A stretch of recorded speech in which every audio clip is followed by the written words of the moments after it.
ಸ್ನೇಹಿತರೆ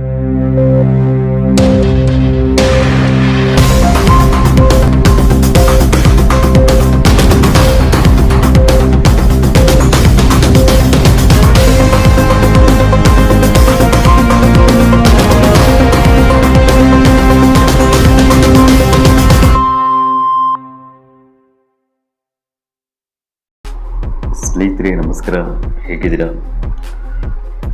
ಯಾರಾದರೂ ಮೊದಲನೇ ಬಾರಿ ನಮ್ಮ ಚಾನಲ್ ನೋಡ್ತಿದ್ರೆ ಮೊದಲು ಸಬ್ಸ್ಕ್ರೈಬ್ ಮಾಡ್ಕೊಳ್ಳಿ, ಹಾಗೆ ಪಕ್ಕದಲ್ಲಿ ಕಾಣುವಂಥ ಬೆಲ್ ಐಕಾನ್ ಒತ್ತಿ ಅಂತ ಹೇಳ್ತಾ, ಸ್ನೇಹಿತರೆ 2-3 ದಿನಗಳಿಂದ ಕೇರಳದ ನಡೀತಿರುವಂತಹ ತುಂಬ ಅಘೋರವಾದ ಘಟನೆಗಳು, ಭೂ ಕುಸಿತದಿಂದ ಶವಗಳ ರಾಶಿ ಶವಗಳು ಕೊಚ್ಕೊಂಡು ಹೋಗ್ತಾ ಇರೋದು ಅವೆಲ್ಲ ನೋಡಿದರೆ ಹೆಂಗ್ತವ್ರಿಗೂ ಮೈ ಜುಮ್ ಅನ್ನುತ್ತೆ. ಅದಕ್ಕೆಲ್ಲ ಕಾರಣ ಸರಿಯಾದ ರೀತಿಯಲ್ಲಿ ಪ್ರತಿಯೊಬ್ಬರು ಯೋಚನೆ ಮಾಡಿದರೆ ಅದಕ್ಕೆ ನಾವೇ ಪಶ್ಚಾತ್ತಾಪ ಪಡಬೇಕಾಗುತ್ತೆ. ಅದು ಏನಂತ ಹೇಳಿದರೆ ಸ್ನೇಹಿತರೆ, ಏನು ವಿಶೇಷವಾಗಿ ಕೇರಳದಲ್ಲಿ ಈಗ ಮಳೆ ಬರ್ತಿಲ್ಲ. ಇದಕ್ಕಿಂತ ಹಿಂದೆ ಒಂದು 20-30 ವರ್ಷದ ಹಿಂದೆ ಇದಕ್ಕಿಂತ ಜಾಸ್ತಿ ಮಳೆ ಬರ್ತಾಯಿತ್ತು. ವಾರಗಟ್ಟಲೆ ಮಳೆ, ಜಾಸ್ತಿಯ ಪ್ರಮಾಣ ಮಳೆ ಬರ್ತಾಯಿತ್ತು. ಆದರೂ ಇಂಥ ಭೂಕುಸಿತಗಳು ಆಗ್ತಿರ್ಲಿಲ್ಲ. ಈಗ ಯಾಕಪ್ಪ ಈ ರೀತಿ ಆಗ್ತಾಯಿದೆ ಅಂಥೇಳಿ ಯಾರೂ ಯೋಚನೆ ಮಾಡೋವಂತಿಲ್ಲ. ಅಂಥವ್ರಿಗೆ ನಾನು ಒಂದು ಸಂದೇಶ ಕೊಡ್ತೀನಿ. ಸ್ನೇಹಿತರೆ, ಆ ಕೇರಳದಲ್ಲಿ ಆ ರೀತಿ ನಡೆಯೋಕ್ಕೆ ಮುಖ್ಯ ಕಾರಣವೇ ಅಲ್ಲಿಯ ಜನರು. ಅದು ಹೇಗೆ ಅಂತ ಹೇಳಿದರೆ, ಚುನಾವಣೆ ಸಮಯದಲ್ಲಿ ಒಬ್ಬ ವಿದ್ಯಾವಂತ, ಪ್ರಕೃತಿಯ ಬಗ್ಗೆ ಗೊತ್ತಿಲ್ಲ, ಸಮಾಜದ ಬಗ್ಗೆ ಅರಿವಿರಲ್ಲ, ಅಂಥವ್ರಿಗೆಲ್ಲ ಹಣ ತಗೊಂಡು ಒಂದೊಂದು ಓಟಿಗೆ 2,000 5,000 ಹಣ ತಗೊಂಡು ಜನ ಮಾರ್ಕೊಂಡಿದ್ದಾರೆ ನೋಡಿ. ಆವತ್ತು ಮತ ಹಾಕುವಾಗ ಯಾವಾಗ ಅವರು ಮತಗಳನ್ನು ಮಾರ್ಕೊಂಡಿದ್ದಾರೋ ಇವತ್ತು ಈ ರೀತಿಯ ಘಟನೆಗಳು, ಈ ರೀತಿಯ ಶಾವಗಳಾಗಿ ಇವರ ದೇಹಗಳು ಈ ರೀತಿ ಕೊಚ್ಕೊಂಡು ಹೋಗ್ತಾ ಇದ್ದಾವೆ. ನದಿಗಳಲ್ಲಿ, ಕಾಲುವೆಗಳಲ್ಲಿ ಈ ಕೊಚ್ಕೊಂಡು ಹೋಗೋದು ಕೇವಲ ಮನುಷ್ಯರಷ್ಟೇ ಅಲ್ಲ, ಮೂಗ ಪ್ರಾಣಿಗಳು ಕೊಚ್ಕೊಂಡು ಹೋಗ್ತಾ ಇದ್ದಾವೆ. ತುಂಬ ನೋವು ಪಡುವಂತಹ ಇದು ಘಟನೆ ಇದು ಸ್ನೇಹಿತರೆ. ಯಾಕಂತ ಹೇಳ್ತೀನಿ ಅಂದರೆ, ಇವತ್ತಿನ ದಿನಗಳಲ್ಲಿ ಇಡೀ ದೇಶದಲ್ಲಿ ನಡೀತಿದೆ. ನಮ್ಮ ದೇಶದಲ್ಲಿ ನಡೀತಿರುವಂಥ ಭ್ರಷ್ಟಾಚಾರ ಯಾವುದೇ ದೇಶದಲ್ಲಿ ನಡೀತಿಲ್ಲ. ಅದಕ್ಕೆ ಮುಖ್ಯ ಕಾರಣವೇ ಪ್ರತಿಯೊಬ್ಬ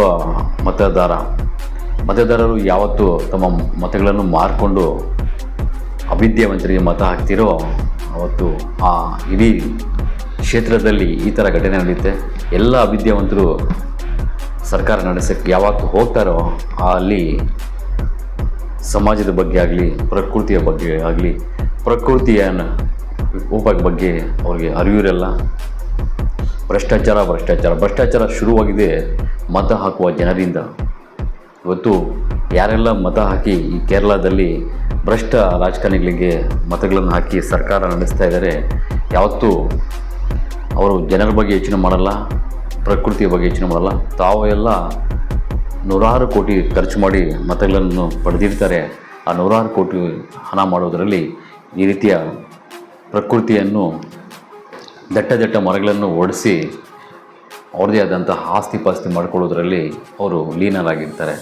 ಆದರೆ ಈ ದಟ್ಟ ಮರಗಳನ್ನು ಒಡೆಯೋದ್ರಿಂದ ನಾಳೆ ದಿವಸ ಪ್ರಕೃತಿಯಲ್ಲಿ ಈ ರೀತಿಯ ಭೂಕುಸಿತಗಳು ಆಗುತ್ತೆ ಅಂತ ಹೇಳೋಕ್ಕಾಗಲ್ಲ. ಸ್ನೇಹಿತರೆ, ಯಾವತ್ತೇ ಆಗಲಿ ಕೇರಳದಲ್ಲಿ ಎಷ್ಟೊಂದು ದಟ್ಟವಾದ ಮರಗಳಿರ್ತಾವೆ ಅಂದರೆ, ಆ ದಟ್ಟವಾದ ಮರಗಳು ಎಷ್ಟೇ ಜೋರ ಪ್ರಮಾಣದ ಮಳೆ ಬಂದರೂ ಆ ಮರಗಳ ಮುಖಾಂತರ ಮರಗಳ ಮೇಲೆ ಬಿದ್ದು ಮತ್ತೆ ಭೂಮಿಗೆ ಆಗ್ತಾಯಿತ್ತು. ಇವತ್ತು ದೊಡ್ಡ ಮರಗಳು ಅಲ್ಲಿ ಕೇರಳದಲ್ಲಿ ನೀವು ಗಮನಿಸಿರ್ಬೋದು, ನೋಡಿದರೆ ಇಲ್ಲ ಚಿತ್ರಗಳಲ್ಲಿ ನೋಡಿದರೆ ಎಲ್ಲ ಬೆಟ್ಟಗುಡ್ಡಗಳಿಂದ ಹೊಂದಿರುವಂತಹ ಭೂಪ್ರದೇಶ ಅದು ಕೇರಳದಲ್ಲಿ. ಯಾವಾಗ ದೊಡ್ಡ ಮರಗಳನ್ನು ಕಡಿತಾರೋ ನೀರು ವೇಗವಾಗಿ ಹರಿಯುವ ನೀರು ಏನಾಗುತ್ತೆ ಅಂದರೆ ಆ ಕೊಚ್ಕೊಂಡು ಹೋಗ್ತಾ ಭೂಕುಸಿತ ಈ ರೀತಿ ಆಗಿರೋದು. ಯಾವಾಗ ಮರಗಳು ಒಡೆದು ನಾಶ ಮಾಡ್ತಾರೋ ಅಲ್ಲಿಯ ಭೂಮಿಯ ಪ್ರಮಾಣ ಗಟ್ಟಿಮುಟ್ಟಾಗಿರೋಕ್ಕೆ ಸಾಧ್ಯ ಇಲ್ಲ. ಅಂತಹ ಸಂದರ್ಭಗಳಲ್ಲಿ ಮಣ್ಣು ಕೊಚ್ಕೊಂಡು ಹೋಗ್ತಾ ದೊಡ್ಡ ಪ್ರಮಾಣದಲ್ಲಿ ಭೂಕುಸಿತ ಆಗಿರೋದು. ಇವತ್ತು ಇಡೀ ಕೇರಳದಲ್ಲೇ ಭ್ರಷ್ಟ ಶಾಸಕರು, ಸಚಿವರು, ಸರ್ಕಾರ ನಡೆಸುವಂಥವರು ಈ ರೀತಿಯಾಗಿದೆ. ಅದು ಕೇವಲ ನಮ್ಮ ಕೇರಳಕ್ಕೆ ಮಾತ್ರ ಸೀಮಿತ ಇಲ್ಲ, ಇಡೀ ದೇಶದಲ್ಲಿ ನಡೀತಿದೆ ಈ ರೀತಿ ಭ್ರಷ್ಟಾಚಾರ. ಈಗ ಕೊಡಗುವಲ್ಲೂ ಕೂಡ ಈ ರೀತಿ ನಡೆಯಬಹುದು ಅಂಥೇಳಿ ಮುನ್ಸೂಚನೆ ಕೊಟ್ಟಿದೆ ಹವಾಮಾನ ವರದಿಯ ಪ್ರಕಾರವಾಗಿ. ಈ ರೀತಿ ಭೂಕುಸಿತ ಯಾಕೆ ಸಕಲೇಶಪುರದ ಘಾಟ್ ಸೆಕ್ಷನ್ಗಳಲ್ಲಿ ಇಷ್ಟು ಭೂಕುಸಿತ ಆಗಿ ಎಷ್ಟು ಜನ ಸಾಯ್ತಿದ್ದಾರೆ, ಇದಕ್ಕೆಲ್ಲ ಮುಖ್ಯ ಕಾರಣ ರೆಸಾರ್ಟ್ ಅಂತೆ, ಹೋಟೆಲ್ಸ್ ಅಂತೆ, ಏನು ನನ್ನ ಮಕ್ಕಳು ಮಾಡಿಸೋ ಕೆಲಸಗಳಿಗೆ ಯಾಕೆ ಮಾಡಲಿ ಪಾಪ ಅವರು. ಯಾಕಂದರೆ ಅವರು ಹಣ ಹಾಕಿ ನಿಮ್ಮ ಹತ್ರ ಮತಗಳನ್ನು ಪಡೆಯೋದಕ್ಕೆ ಸಾವಿರಾರು ಕೋಟಿ, ನೂರಾರು ಕೋಟಿ ಖರ್ಚು ಮಾಡಿರ್ತಾರೆ. ಅದನ್ನು ವ್ಯಾಪಾರ ಆಗಿಬಿಟ್ಟಿದೆ ಅಲ್ವಾ, ಈಗ ಅನುಭವಿಸ್ಬೇಕು ಪ್ರತಿಯೊಬ್ಬರು. ಸ್ನೇಹಿತರು, ಇವತ್ತು ಮರ ನೀರಿಂದನೇ ಜನ ಸಾಯಲ್ಲ. ನೋಡ್ತೀರಿ ಮುಂದೆ ನನ್ನ ವಿಡಿಯೋಗಳೆಲ್ಲ ಗಮನಿಸ್ತಿದ್ದರೆ ಮುಂದೆ ನೋಡಿ, ಮುಂದಿನ ದಿನಗಳಲ್ಲಿ ಉಷ್ಣಾಂಶ ಜಾಸ್ತಿಯಾಗಿ ಎಷ್ಟು ಜನ ಸಾಯ್ತಾರ ನೋಡಿ. ಯಾಕಂತ ಹೇಳಿದ್ರೆ ಈ ಪ್ರಕೃತಿಯಲ್ಲಿ ಇವತ್ತು ತನ್ನದೇ ಆದಂಥ ಗಾಳಿಯನ್ನು ಉತ್ಪತ್ತಿ ಮಾಡುವಂಥ, ಆಕ್ಸಿಜನ್ನು ಉತ್ಪತ್ತಿ ಮಾಡುವಂಥ ಮರಗಳ ಪ್ರಮಾಣ ಬರ್ತಾ ಜೀರೋ, ಶೂನ್ಯ ಆಗ್ತಾಯಿದೆ. ವರ್ಷದಿಂದ ವರ್ಷಕ್ಕೆ ಮರಗಳ ಪ್ರಮಾಣ ಜಾಸ್ತಿ ಆಗ್ತಾಯಿದೆ. ಕಾರಣ ಇಷ್ಟೇ, ರಸ್ತೆಗಳ ಅಗಲೀಕರಣಕ್ಕೆ ಮರಗಳು ಹೊಡಿತಿದ್ದಾರೆ, ಮತ್ತೆ ಆಗ ಮರಗಳನ್ನು ನೆಟ್ಟುವುದಿಲ್ಲ. ಕೆರೆ ಜಾಗಗಳಲ್ಲಿ, ಗೋಮಾಳ ಜಾಗಗಳಲ್ಲಿ ಮರಗಳನ್ನು ಬೆಳೆಸ್ತಾ ಇದ್ರು. ಇವತ್ತು ಅದು ಇಲ್ಲ. ಅರಣ್ಯಾಧಿಕಾರಿಗಳು ಏನಂತ ಮಾಡ್ತಿದ್ದಾರೆ ಅಂತ ಸಂಬಳಗಳನ್ನು ಪಡಿತಿದ್ದಾರೆ ಅಂತ ಯಾರೊಬ್ಬನು ಪ್ರಶ್ನೆ ಕೇಳಲ್ಲ. ನಮಗೆ ಯಾಕೆ ಅಂತ ಹೇಳಿ ಇವತ್ತು ಇಡೀ ಜನ ಸಾಯೋ ಪರಿಸ್ಥಿತಿ ಬಂದಿದೆ. ಇಷ್ಟೇ ಯಾಕೆ, ಕೋವಿಡ್ ಸಮಯದಲ್ಲಿ ಲಾಕ್ಡೌನ್ ಮಾಡ್ಕೊಂಡು ಮನೆಗಳಲ್ಲೇ ಇರಬೇಕು, ಆಚೆ ಬರಬಾರ್ದು ಅಂತ ಹೇಳಿದ್ರೆ ಚಿಕ್ಕ ಮಕ್ಕಳ ಥರ ಹೊರಗಡೆನೇ ಇದ್ದರು.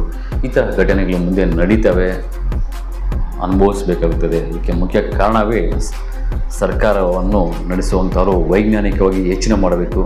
ವೈಜ್ಞಾನಿಕವಾಗಿ ಸಮಾಜದ ಬಗ್ಗೆ ಮತ್ತು ಪ್ರಕೃತಿಯ ಬಗ್ಗೆ ಸ್ವಲ್ಪ ಅರಿವಿರಬೇಕು.